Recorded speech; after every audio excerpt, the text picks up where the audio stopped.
राज्यभरामध्ये गणेशोत्सवाचं वातावरण असताना आता जरांगे पाटील मात्र मुंबईच्या दिशेने रवाना झालेले आहेत। मराठा आरक्षणासाठी जरांगे पाटील पुन्हा एकदा आक्रमक झाल्याचं पाहायला मिळत आहे। आता आरपारची लढाई आहे असा निर्धार जरांगेंनी केलेला आहे।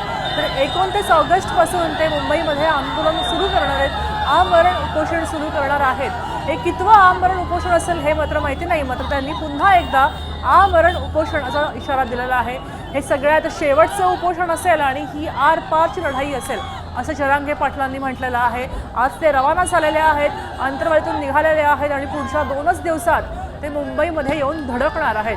आझाद मैदानावर आंदोलनाचा इशारा आता जरांगेने दिलेला आहे।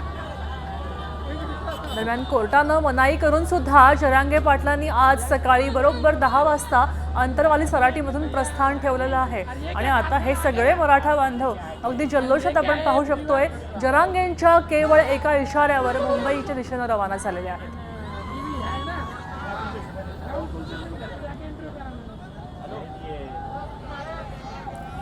आपण पाहू शकतोय की आपले प्रतिनिधी सागर आव्हाड जे आहेत त्यांनी जरांगेंच्या फॅमिली सोबत बातचीत केली आहे। जरांगेंचं कुटुंब याबद्दल काय म्हणतंय ते आपण जाणून घेऊया। जरांगे पाटील मुंबईच्या दिशेने आगेकूच करतायत। आपल्याबरोबर त्यांच्या पत्नी आहेत, मुलं आहेत, ती त्यांना औक्षण करून मुंबईसाठी शुभेच्छा देत आहेत। आपण त्यांच्यावर बातचीत करणार आहोत। सरकारला एकच सांगणार आहे, लाडक्या बहिणी मानतात ना, तर लाडक्या बहिणीच्या मुलांना आरक्षण द्या।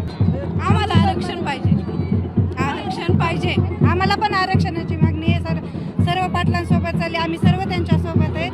त्यांनी आता विजयच घेऊन माघारी येतील, ते सरकारने त्यांना द्यावाच लागत आहे आरक्षण। सांगत नाही ते, एकदा बाहेर पडले की घरी येईन, कधी येते घरी ते सांगताच येत नाही। आता पप्पा आले की आम्ही आधी पप्पाला भेटायचं, ते जास्त महत्वाचं, पप्पांना भेटणं आम्हाला। पप्पाला भेटायचं मग नंतर मध्ये मुंबईला जाणार, पप्पाला शुभेच्छा द्यायच्यात आम्हाला, शुभेच्छा देण्यासाठी आले। बरं, वडिलांना शुभेच्छा देण्यासाठी त्यांची मुलगी जी आहे ती सध्या या ठिकाणी उपस्थित असताना आपल्याला पाहायला मिळते। कॅमेरा आदर्श कटकेसह सागरावर साम टीव्ही।